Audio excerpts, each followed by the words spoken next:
At this time, it is my pleasure to introduce your moderator for today, and that is Christina Cleveland, Senior Director, Talent Development Solutions at Canadian Management Center.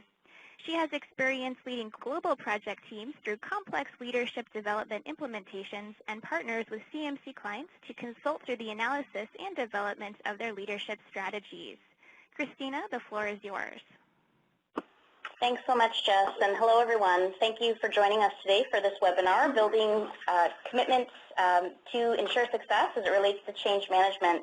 We're really excited today that we have over 1,300 people registered for the webinar from across Canada and also going around international boundaries as far as Taiwan. So we're very excited to welcome everybody today who's participating.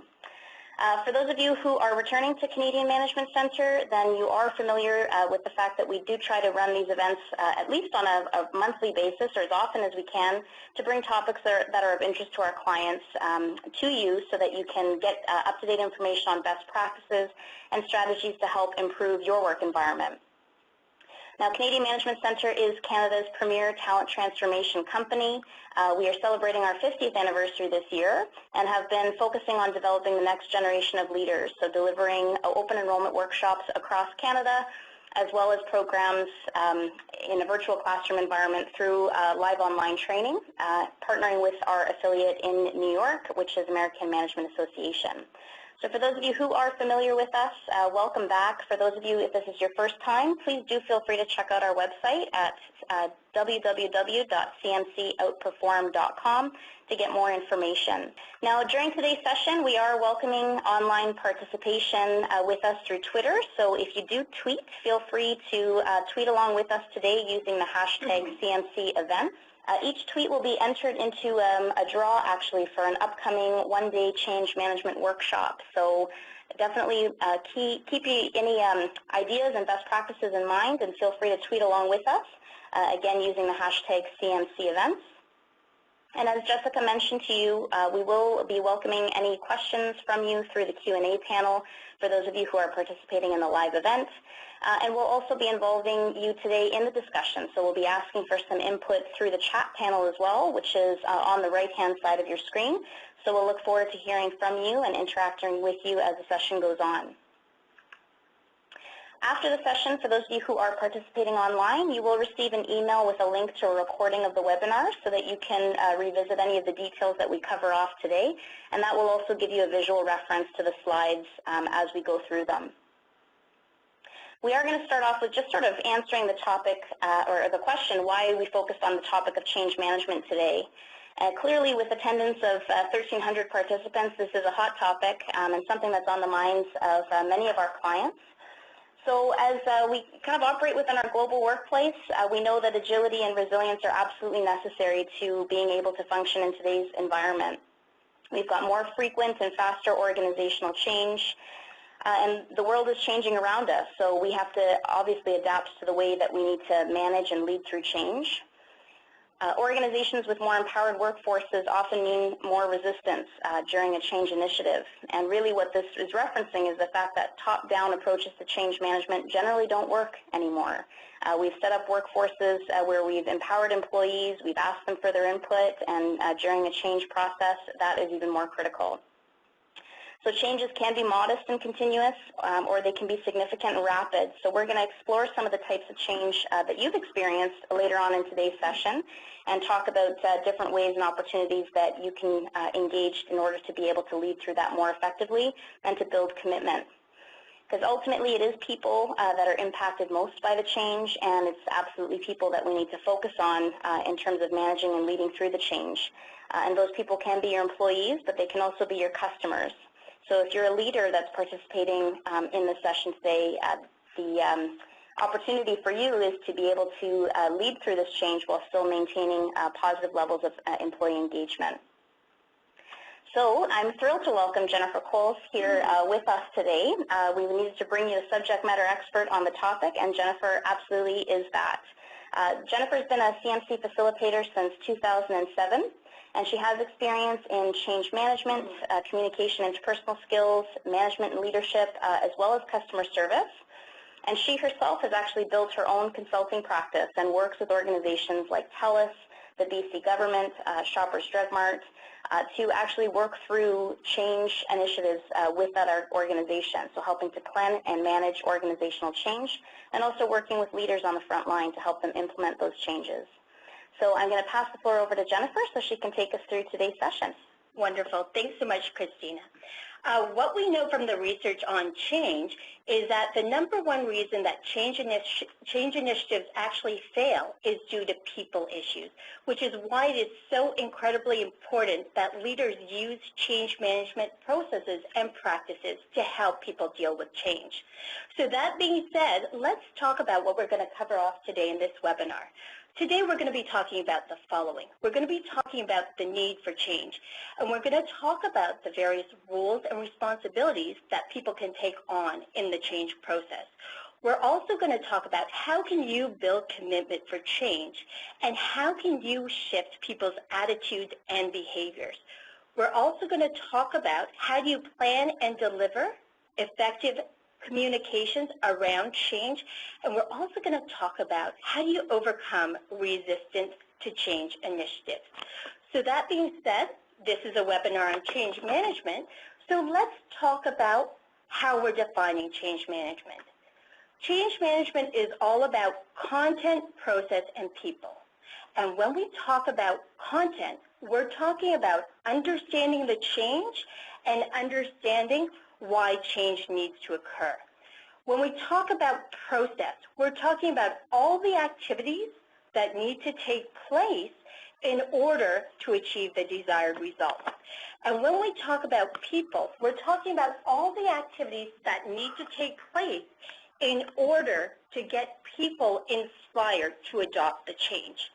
So now that we have a clear definition on how we are describing change management, let's hear from you. One of the things we know, given today's economy, given today's nature of business, we know that change is constant. So we know depending on what's going on with technology, the economy, and depending on what's going on with the competition, people are impacted by change on a daily basis. So we want to hear from you right now. What changes have you experienced at work in the last 3 to 6 months?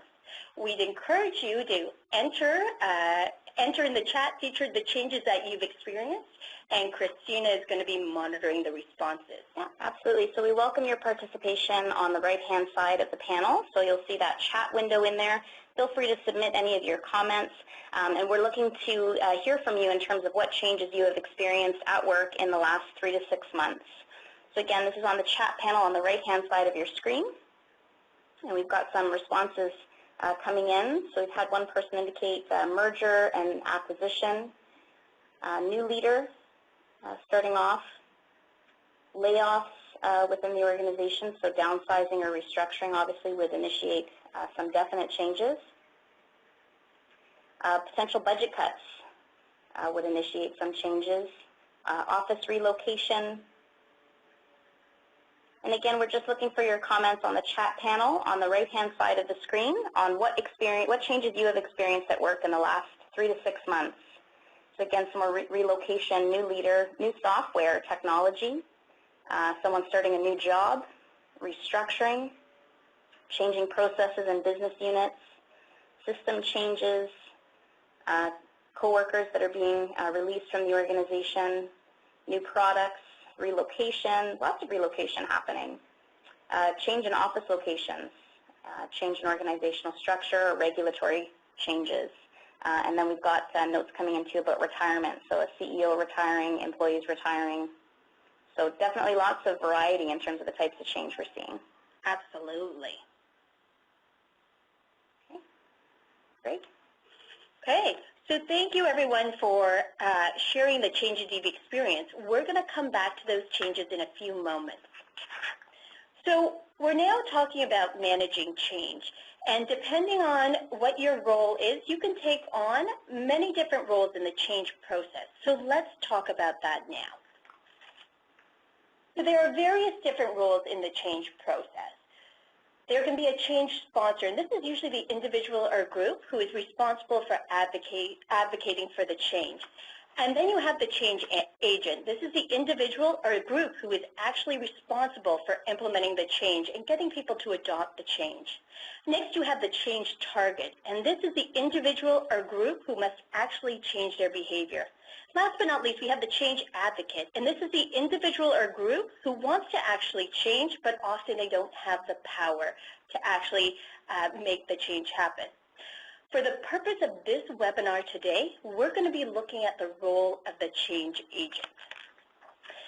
So if you are the person responsible for changing your organization, you are responsible for managing the scope and the speed of change. And this is all about managing people. So the way in which we get people to adopt change swiftly is we get them to move through the change curve. And we want to do that as quickly as possible without impacting people's morale, their productivity, or their engagement. So let's take a look at what the change cycle looks like. I want you to think back to the change that you mentioned has happened to you at work in the last 3 to 6 months. And I want you to think about if you experienced these changes as we talk about the various stages that we all go through in terms of dealing with change. When confronted with a change, most of us start with denial. We're in denial that the change is occurring. We're in denial that we have to change processes. And often we continue to do things the same way that we've always done things. Over time, we then move into resistance. And at this point, we actively voice our concerns. We actively voice our resistance against the change. Okay? Sometimes people will experience anger and frustration in this phase. And then we move into exploration, and this is when we start to realize that the change is actually going to happen, and we start to explore, what does the change mean to me? What does the change mean to my role? And then we move into commitment. We accept the fact that the change is occurring, and we actually change our behavior. Now, you'll notice on the screen we have a blue dotted line, and that's the line of productivity. So you can see, depending on where you are in the change cycle curve, it can actually have an impact on productivity. And what's really interesting to note is sometimes when people are in the denial phase of the change curve, we'll actually see a spike in productivity. And the reason for that is often people want to show that the old way of doing things is actually the best. So again, we'll often see in that phase a big spike in productivity, and then it returns to normal levels. So let's talk now about the 20-50-30 principle and how we all deal with change. So depending on who we are, depending on our predisposition, and depending on our experience with change, and also, quite frankly, depending on whether or not we think a change will be beneficial for us, will dictate often how we respond to change. So in any change initiative, we normally see that about 20% of the population is change friendly. And what we mean by this is that people are very responsive to change. People will advocate for the change, and people will be very receptive and try to get other people on board to commit to the change. We typically then see about 50% of the population that will be impacted by the change is usually fence sitters. And what we mean by that is that people are neither positive nor negative about the change. They are literally sitting on the fence. They can be convinced to go one way or the other. And last but not least, about 30% of people, when there is any change initiative, are resistors. And these people are actively opposed to the change. They will actively voice their concerns about the change that is taking place. So that being said, we now want to hear from you. Think about the last change that you experienced at work. What was your initial response? Were you change friendly? Were you a fence sitter? Or were you a resistor? So we've opened the polls now. Christina? Yeah, so exactly. We've opened the polls on the right-hand side of your screen. You can select one option. And I think, one of the things that's important for us to note, too, is that resistance isn't necessarily negative in change, and I'm sure you're going to talk about that as well, and that we can all be in different buckets at different times. It really depends on the individual. It could depend on the change and how it's impacting you. So, being a fence sitter at the outset isn't necessarily a bad thing, right? Absolutely. You're absolutely right. And again, we all need to work through that change curve, and it can all take us time depending on the scope and the nature of the change as well. Yeah. So we're seeing the responses come in, and right now it's looking like 69% of those on the phone are change-friendly. So all the change-friendlies are potentially participating in this webinar to figure out how we bring everybody else along. Or we might not want to put ourselves into other categories, but I think it's about what our initial response was. Everybody could potentially move into a change-friendly zone, but we may start off on the fence not knowing until we understand more, or we could potentially start out resisting the change if we don't understand it, potentially. So based on me saying that, results have changed just a little bit. So I think we're going to close out the poll and just show you the results. So 68% are showing up as change-friendly, 24% as fence-sitters, and 8% as being resistors in terms of the people we have participating with us today. Interesting. And I have to be honest, I'm not surprised by that result, given this is a change management session, to see more than the average population being change-friendly. Would seem to be a logical conclusion because, again, we've got people on the line who are interested in change and obviously are very positive about change. So that would seem logical that we would see that poll result. And thank you, everyone, for sharing your thoughts. So let's now make the connection between the change cycle curve and change-friendly fence sitters and resistors. So as you can see on your screen right now, depending on your preference for change, it will dictate how quickly you move through that change cycle curve. If you are change-friendly, as you can see, you will move faster through the stages of denial, resistance, exploration, and commitment. Whereas if you are a resistor, again, it's going to take a much longer time to get through that curve. Now, if you're the change agent and you're the person responsible for change, your goal, of course, is to get people through that change curve as quickly as possible. So let's talk about how you get people ready for change and what you can do if you're the person responsible for driving change forward in your organization. So before we jump forward into that, we've got a couple questions coming in, Jennifer, if that's okay? Absolutely. Just about this resistor category, and the question that's come in is, like, what does active resistance look like in the workplace? Yeah, and that's a great question.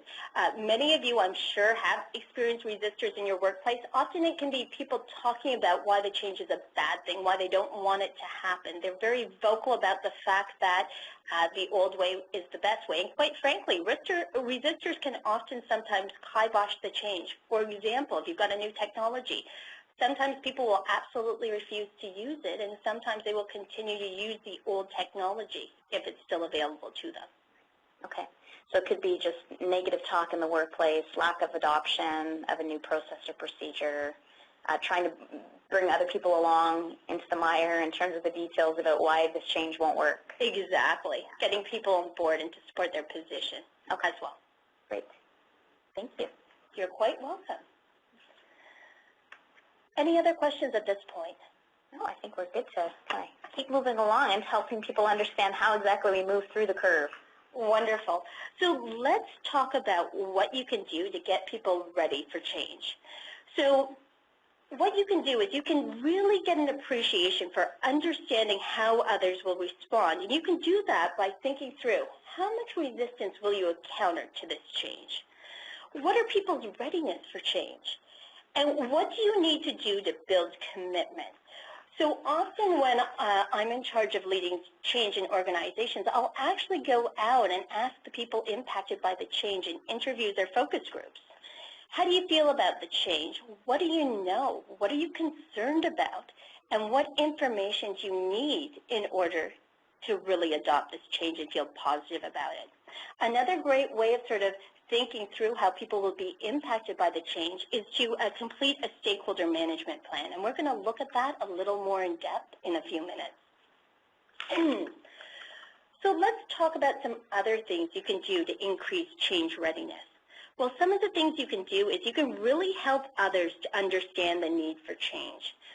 So what we mean by that is getting people to understand, what is the burning platform for change? Why do we really need employees to change their behavior? And we need to really indicate to employees the urgency and the importance of the change. So there's been some recent research out of late that indicates that about 70% of executives actually underestimate the need and the sense of urgency for change to drive people out of their comfort zone. People really need to understand what's the burning platform for change, why is this really important, and what's in it for me to change. And this should be communicated to employees at all levels of the organization.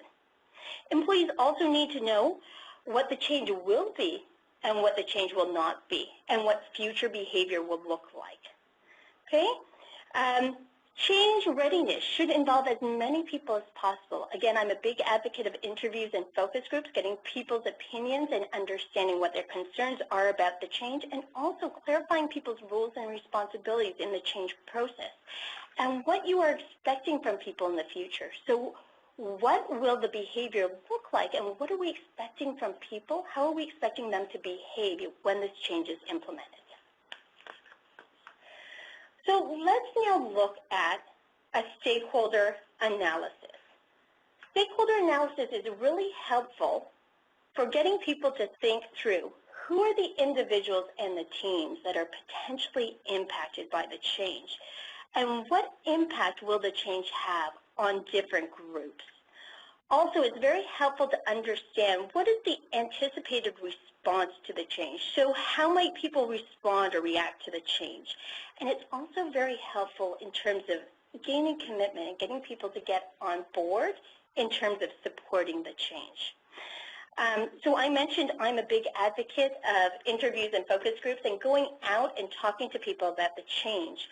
I'd just like to share a personal example where very much when we filled in the stakeholder analysis, we had a strong opinion about how people were going to react to the change. And when we actually went out and did focus groups, we discovered very quickly that we were actually wrong. So a number of years ago, I was responsible for leading a change initiative in a government organization. And in this particular organization, there were people who had been with the company for quite a long period of time. Many of the employees had been with the company for 20 to 25 years. And one of the things that this particular organization had never had was a performance management process. So we anticipated that employees were going to be really concerned. You know, they'd never been evaluated by the leader before, and here we're coming in and saying, yes, you might have worked for this organization for 20 years, but guess what? Now you're going to get performance-based feedback. So we were really concerned that this was going to be the real concern. It was going to be the real reason why people didn't adopt the change, because they were concerned about this whole idea of, again, getting performance feedback. When we actually went out and did focus groups and we asked people, you know, how do you feel about having a performance management process, and what are you really concerned about? We are amazed. What people were actually concerned about was less about the performance conversations, and actually it was more about actually using the online performance management tool. People were really concerned that they wouldn't know how to use the technology to support this new process.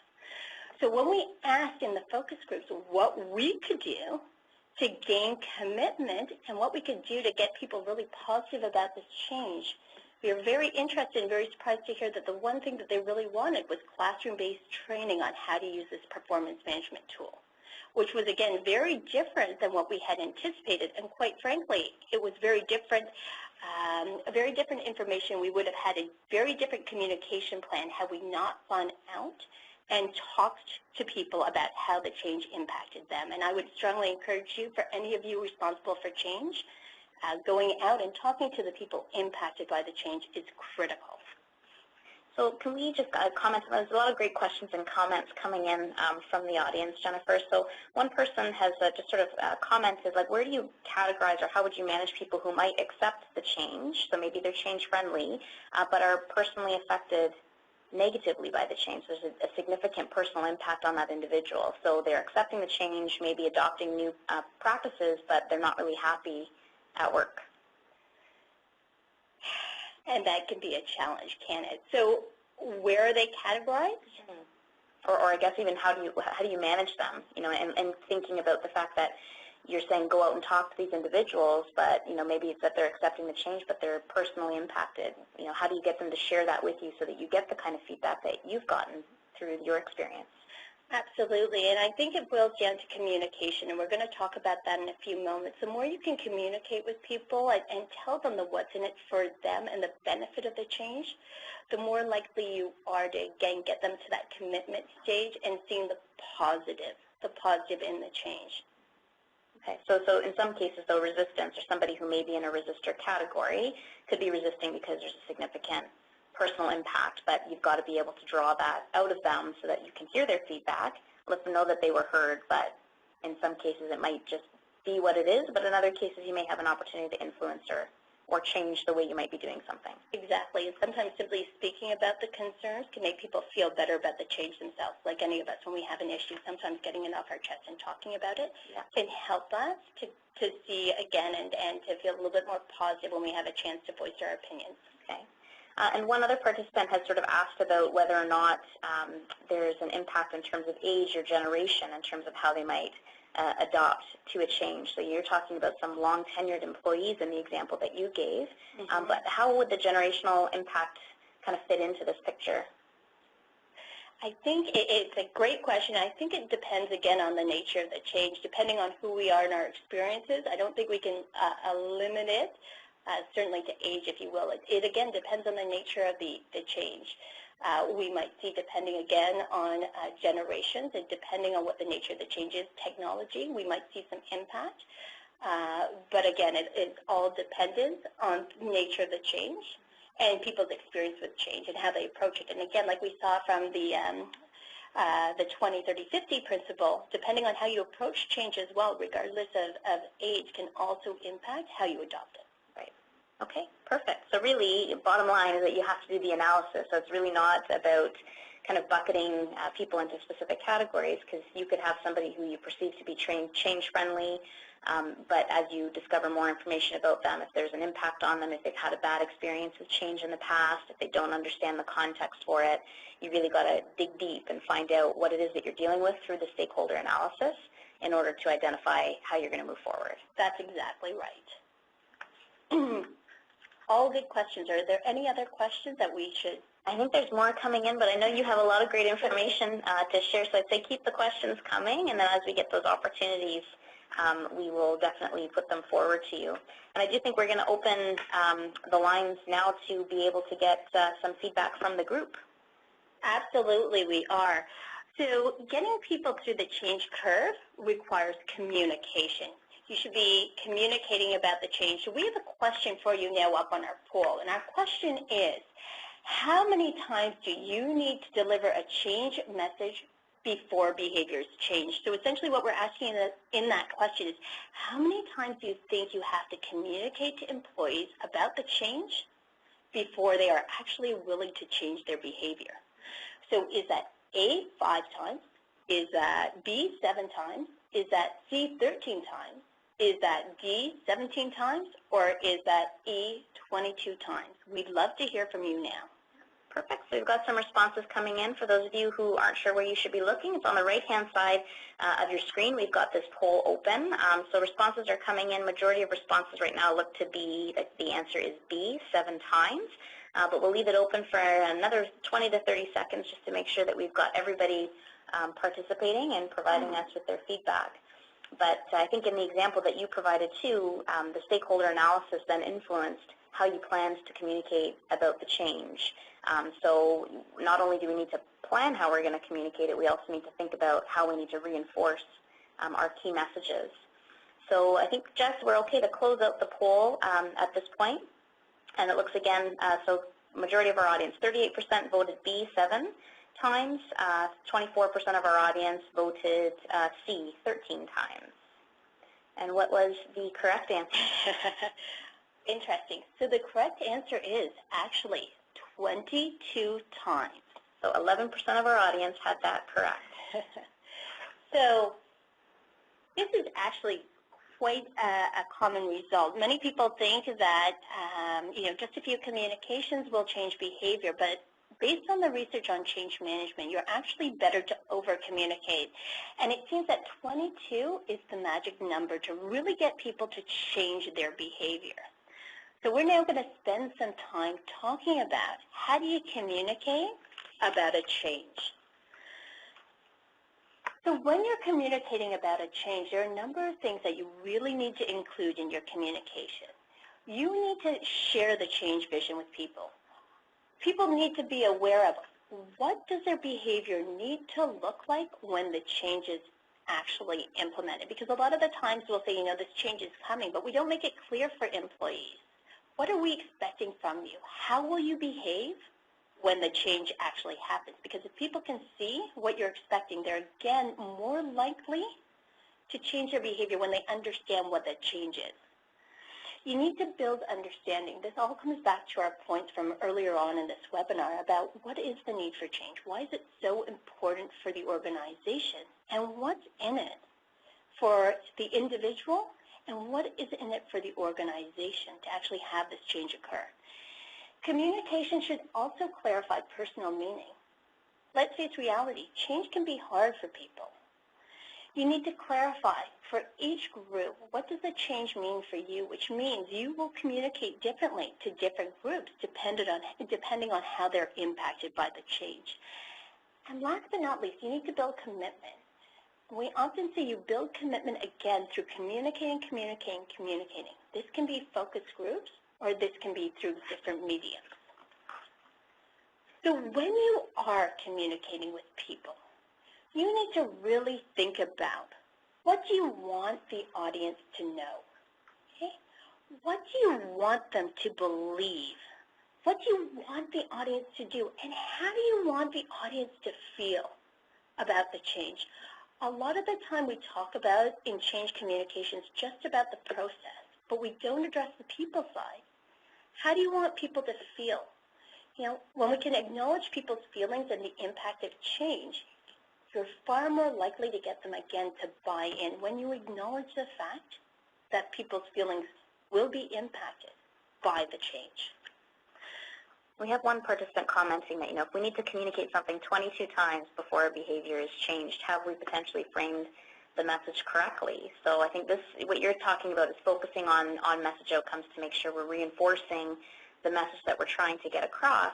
But I think the sheer volume of change, what people are dealing with in personal lives, their work lives, having that reinforcement on an ongoing basis within the same framework is what's going to help them to retain the information about what it is exactly you need them to do, what you want them to know, what you want them to feel, and so on. Yeah, absolutely. And when we talk about communications, we're not talking about communicating just through one medium. We're talking about communicating through a variety of different mediums. Because as you can imagine, 22 email messages obviously are not going to get read. You want to be communicating with a wide variety of different mediums. So a lot of the time when we have a change management initiative and we do those initial interviews and focus groups, we'll actually ask people, how do you want to receive communications about the change? Is that via email? Do you want to hear about it face-to-face? Is that text messages? Is that webinars? Okay? Do you want potentially posters? Do you want a job aid? What type of training is required? Because the more you can understand about the preferences of the people being impacted by the change, the more you can communicate to them in the medium that they would prefer. I'm a big advocate of creating branding for change management initiatives, so creating a look and feel specific to the change. So that whenever anybody sees an email or they see a poster about the change, they can quickly recognize, hey, this is what it's about. And we often see, we've got swag up there, and of course by swag we mean pens or desktops or notepads that have either a message or a tagline about the change. We often find that is also a type of communication vehicle that can sometimes be very powerful as well. And so the delivery channels that you choose are really going to depend on what it is that you're trying to communicate, but also I guess it's probably scalable to the scope and size of the actual change, right? So the swag item might come into play if you've got a massive organizational change where you need to create a lot of awareness about it. It might not be a small change where everybody gets that swag item, but it could be a larger change. Yeah, absolutely. And so, for example, we were doing some change with TELUS, and so having a critter with a link to a website talking about the new technology was particularly impactful. again, a cute little item, but a reminder to people as to the fact that the change was happening and giving them a little bit of information that kind of took them to the new technology. So we've been talking about communication, and communication will bring people, again, through that change management curve. Let's talk about when we see resistance to change and when resistance to change is greatest. So we often see people resisting change when change is unexpected and unexplained. So when people don't understand why they're being asked to change, and if it happens suddenly as well. People often resist change as well when their expectations about the change and the reality are significantly different. We also see people resisting change when change has a significant personal impact. You think about yourselves, often when we have something that is quite personal and we know it's going to make a big change in our work life, often we can spend a bit of time in that denial and resistance phase before we're willing to move through that change management curve. Look, a few people mentioned office moves or office location move. That is a significant change and would have a significant personal impact on people in terms of commute time or whatever arrangements they need to make in order to get to work. Yeah, absolutely. Absolutely. And then when change is in the form of new behaviors or responsibilities and it is really imposed and mandated without adequate explanation, when employees don't really understand why they're being asked to do these responsibilities, people will resist change. And also when people feel that their feedback and concerns either aren't being perceived or quite frankly are being ignored, often we can see a resistance to change. If I could just give a little personal example, on Tuesday I was actually at a client site and the client was having issues. They had a consulting company come in June and recognize and recommend some organizational changes. And one of the recommendations that had been made by this consulting company in June was to merge two divisions together and to move them to a new location. So in September, they moved to a new location. However, they're having huge challenges right now because employees aren't clear on why these two divisions have been merged. Quite frankly, they're not trusting management. And quite frankly, they're not working well together as well because they don't understand why they've been brought together. So everything that should take place from a change management perspective didn't. And the leaders of this organization acknowledge that. And now they're looking to team building events and to doing, focus groups and training about why are we together as a division and soliciting employee feedback because there is so much negativity and resistance to this change. And if they in fact had gone through the change management process, they would have been further along, and I believe they probably would have had commitment to the change. So greater success if you can be more proactive, so less impact. But if you, for some reason, did not have the opportunity to move through the process, let's just say the change was really rapid. We have one participant asking about a situation where change had been implemented some time ago, but there's still resistance. Like, what suggestions would you have for them in terms of how they can convert that resistance into commitment? Yeah, that resistance has to be addressed because at a certain point, if you're not getting commitment, you have to go out and ask people's opinion. Why are you not adopting the change? What is the issue here? Because sometimes and often employees have legitimate reasons for resisting the change. For example, there's a new technology and it's not doing all the things that the previous technology did. Often employees will have thoughts around, this is not working for me. And you really need to go out and actively solicit employees' thoughts and then address it. Change is ongoing. It's not just you implement change and you're going to get commitment overnight. There should be a sustainment plan in terms of how are you going to sustain commitment to this change and how are you going to get employees to adopt this change as well. Okay. So your suggestions are to go back out to the individuals who may be in a resistance mode and ask for their feedback, draw out some of their concerns, and try to find ways to address them. Absolutely. They have to be addressed. If they're not addressed, those people will continue to be resistors, especially if it's a period of time. Okay. So the continuation part on that question was whether or not some people are just not able to change.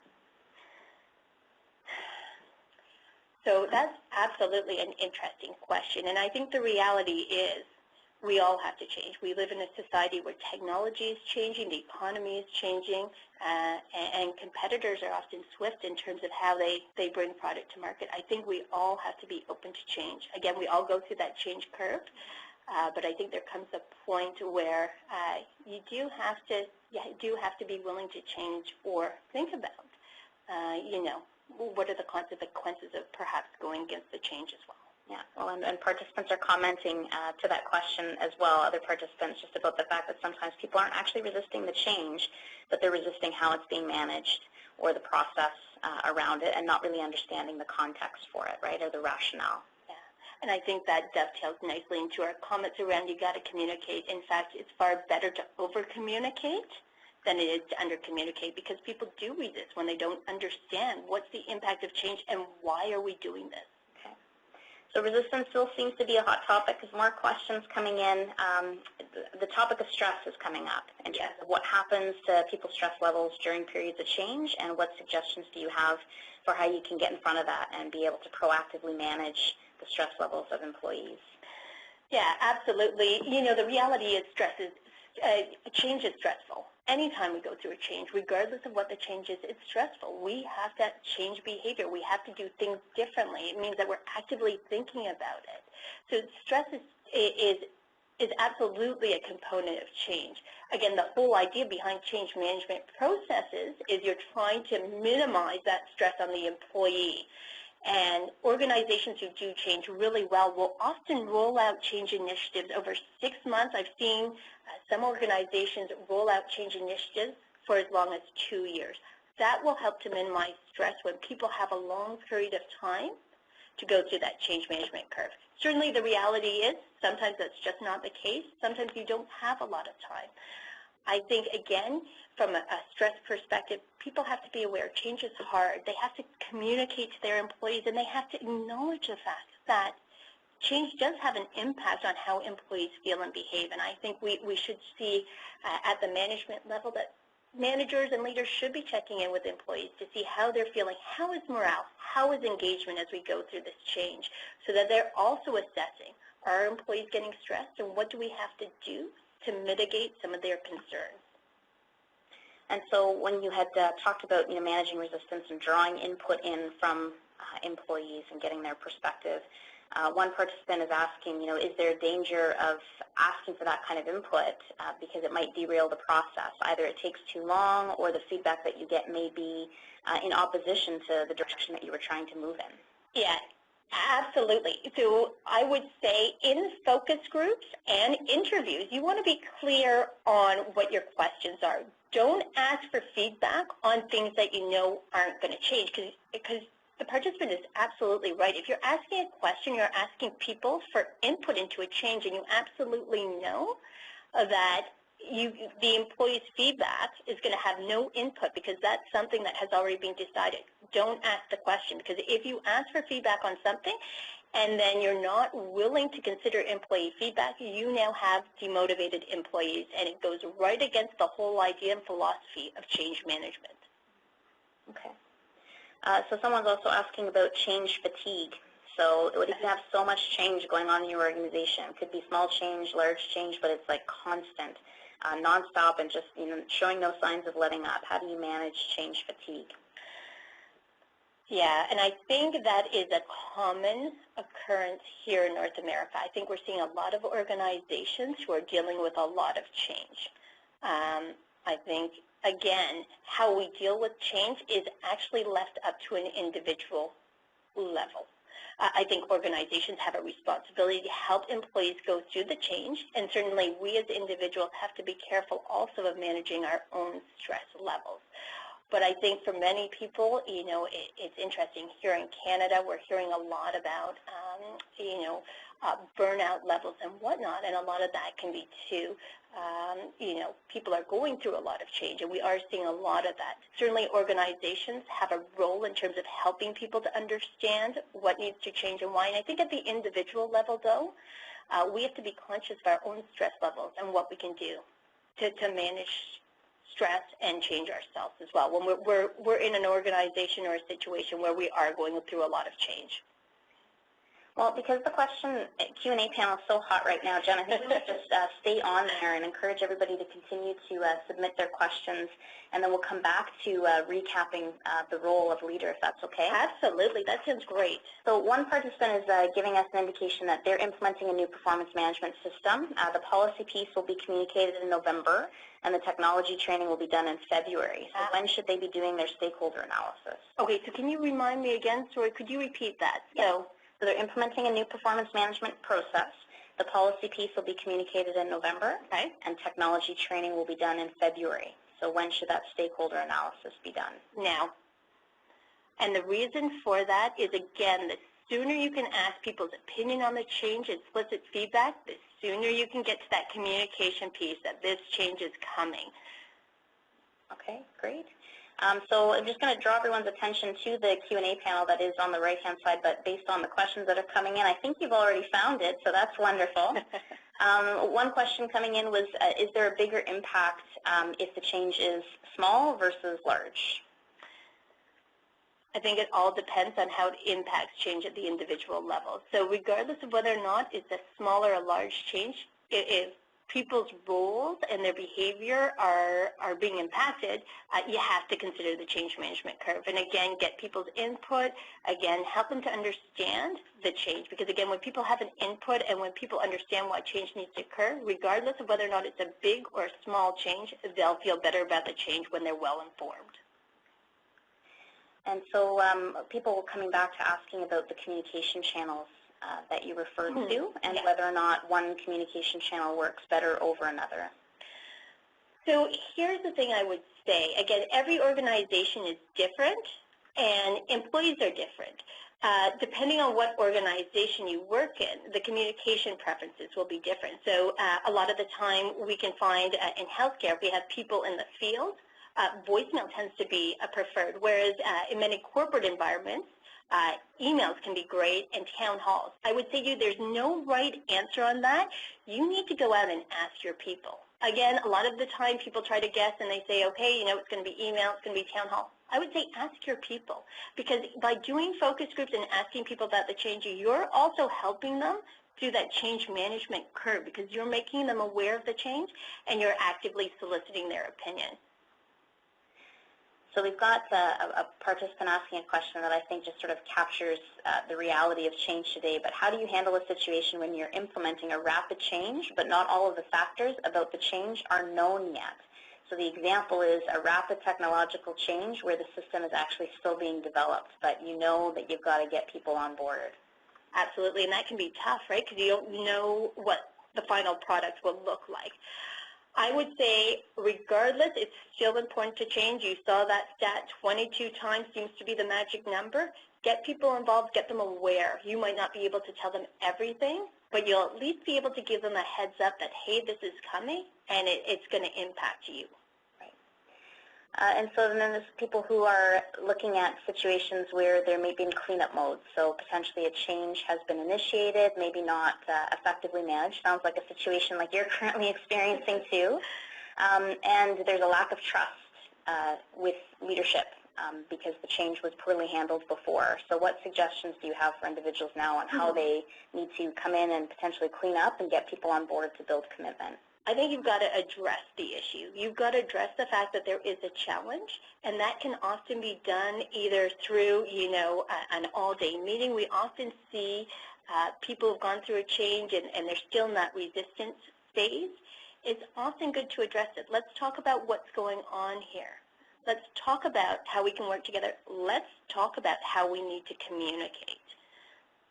So one participant is also asking about the company culture. So I think that kind of ties into, you know, some of what we're talking about now in terms of the trust that might exist within the corporate culture and how that translates into what happens during periods of change.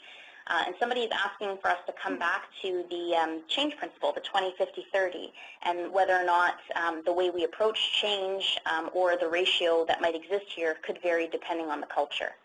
Oh yeah, absolutely. That is a great point, and the participant is absolutely right. Depending on the culture and the level of trust between management and certainly employees, that ratio can be very different. That 20-30-50 principle is based on sort of a general statement, but if you have a culture where people perhaps don't have a real level of trust with management, you can definitely see that resistor category change and get much higher. Okay. And so if you are a frontline leader and you are responsible for implementing a change that is being requested or directed by upper management, but yet you're seeing and hearing resistance from your employee level, what should somebody who's in that sandwich do in terms of managing the feedback that they're getting about their resistance to change? So if I can paraphrase, so essentially you're the leader and there is a change being implemented, and has the change happened or is the change in the process of happening? Sounds like this person is relaying information on the change to their staff. Okay.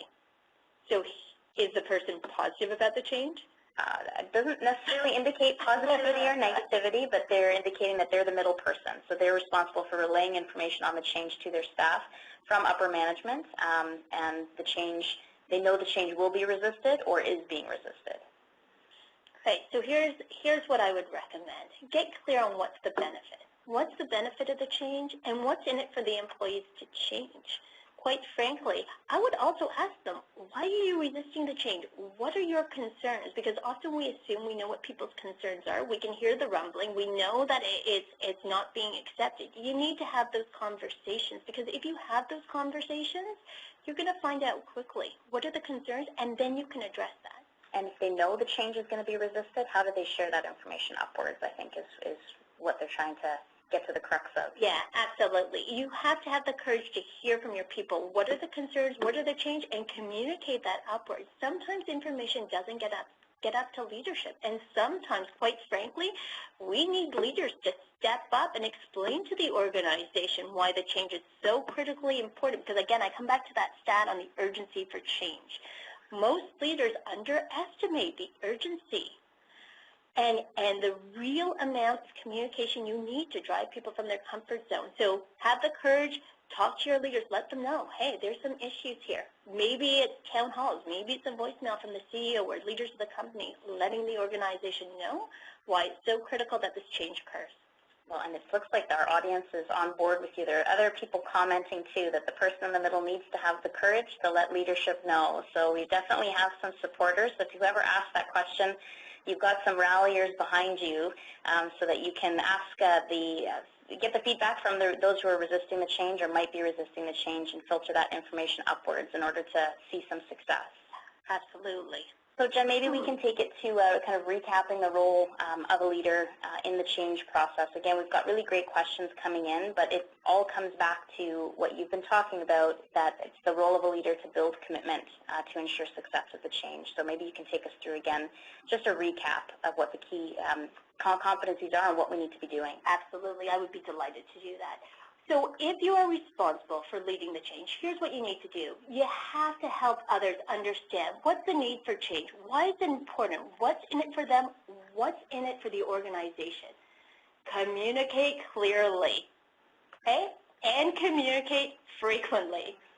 Lead the way in terms of shifting attitudes and behaviors by explaining to people, again, what are we expecting in terms of future behavior? And build commitment through communication, hearing people's thoughts, and addressing people's concerns. And manage resistance. When you know that there are people who are actively resisting the change, go out, hear from them, hear what their concerns are, and be willing to address it, or be willing to communicate up or down the organization as required. And I think the most important thing, too, is explain to people how you will expect their behavior to change in the future. So often we talk about change is coming, but we don't tell people exactly what does that mean for you, exactly how are we expecting you to change your behavior in the future. Okay. So with the point about managing resistance, it's the role of a leader to manage resistance. So managing resistance doesn't mean ignoring resistance. So the participant is asking a question about how can you draw out information from resistors that will help them feel better in terms of getting out why they may be resisting the change, but may also contribute to management or leadership or whoever may be driving the change in terms of understanding what some of the challenges may be or what some of the pitfalls may be for a particular change. How can you use resistors' passion or resistance for positive? Yeah, absolutely. I come back to this point that we've been talking a lot. The first thing is to address it and communicate and hear what's going on here. A lot of the time, again, people want to vent. They want to talk about why they're concerned. Sometimes simply by talking about it, they'll feel better about it. But again, you need to understand what's going on there. Why are they concerned? And you need to have the courage, again, to communicate that up or down the organization is required. But if you don't address it, it's going to continue. And it absolutely can sabotage your change efforts. So you've got to draw it out, you've got to be able to restate it back, share the information, and then how do resistors potentially influence fence sitters is another question that's coming in. We've all been in organizations where it only takes one or two people to get the rest of the population on board and not in a positive way. I think the reality is you want to turn those fence sitters and get them to that change-friendly approach, and that's where, again, communication is key. You want to address those resistors' concerns, but you also want to make sure that you're communicating to the masses about the what's in it. Why is this a good thing? Because in the absence of the information, most people will tend to see the negativity and tend to assume that the change is going to have a negative impact on them, which is why, again, communication is absolutely critical when we're talking about change. We also are asking for your feedback. So the topic of change was selected because we heard from participants about the importance of it. Tell us what you think about today's session. Tell us what you liked, what you'd like to hear more of, and any other topics that you're interested in so that we can shape our future events. But also feel free to visit our website for any additional resources as it relates to change and some of the challenges that we talked about today related to leadership, communication, and also employee engagement. So Jennifer Cole, thank you so much for you sharing your insight and expertise with us. It was a really valuable hour. We so appreciate you spending the time with us. My pleasure, and thank you for all the great questions today. So we're signing off. Thank you very much, everyone. We'll look forward to seeing you again.